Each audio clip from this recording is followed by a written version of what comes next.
అప్పట్లో మనిషి వయసును చూసి మర్యాద ఇచ్చేవాళ్ళు. ఇప్పుడు మనిషి వెనుక ఉన్న డబ్బుని, హోదాని చూసి మర్యాద ఇస్తున్నారు. నేడు ధనవంతుడే గుణవంతుడవుతున్నాడు, గుణమున్నవాడు దరిద్రుడవుతున్నాడు. జీవితంలో 2 విషయాలు తప్పక అప్రమత్తంగా ఉండాలి. ఒకటి, ఎవరిని అతిగా ప్రేమించకూడదు. రెండవది, ఎవరిని అతిగా నమ్మకూడదు. శిశువు తల్లి గర్భంలో నుంచి ఈ లోకంలోకి వస్తూనే అందరిని నవ్విస్తూ ఆనందింపచేస్తాడు. మనిషి ఈ లోకాన్ని విడిచి వెళ్ళేటప్పుడు అందరినీ ఏడ్పిస్తూ వెళ్తుంటాడు. అవకాశాల కోసం కలిగే స్నేహాలు, అవసరాల కోసం కలిగే బంధుత్వాలు ఎప్పటికీ శాశ్వతంగా నిలబడవు.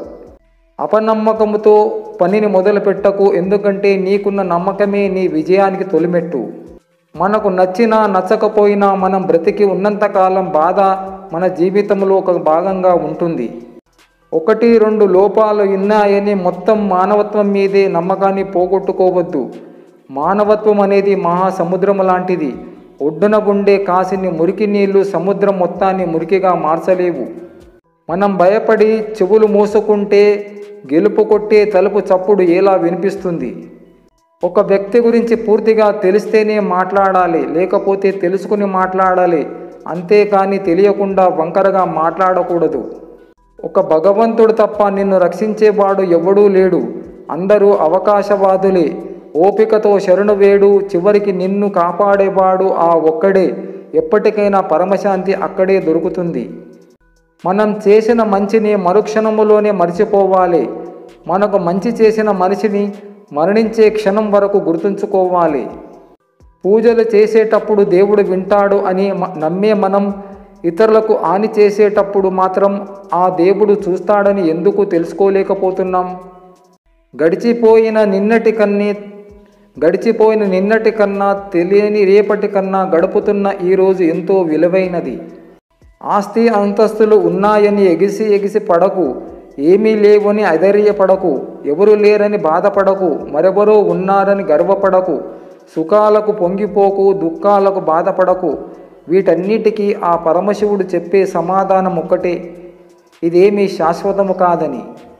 మూర్ఖులైన మహిళ తన భర్తను బానిసను చేసి ఆ బానిసకు యజమానిగా ఉంటుంది.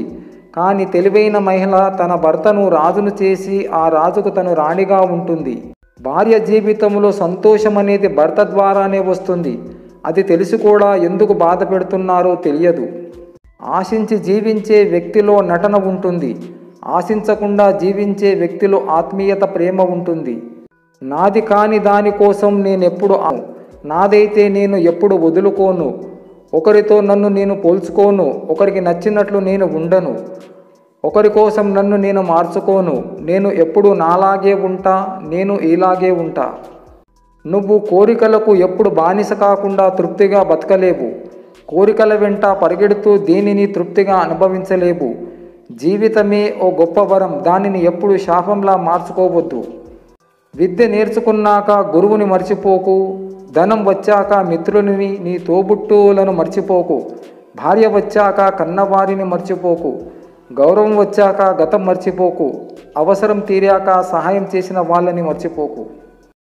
ఒక్కసారి బట్టలు మాసిపోతే మనిషి ఎక్కడనైనా కూర్చోబడానికి సిద్ధపడతాడు. అలాగే మనిషి నడత చెడిందంటే ఎలాంటి పనులు చేయడానికైనా సందేహించడు.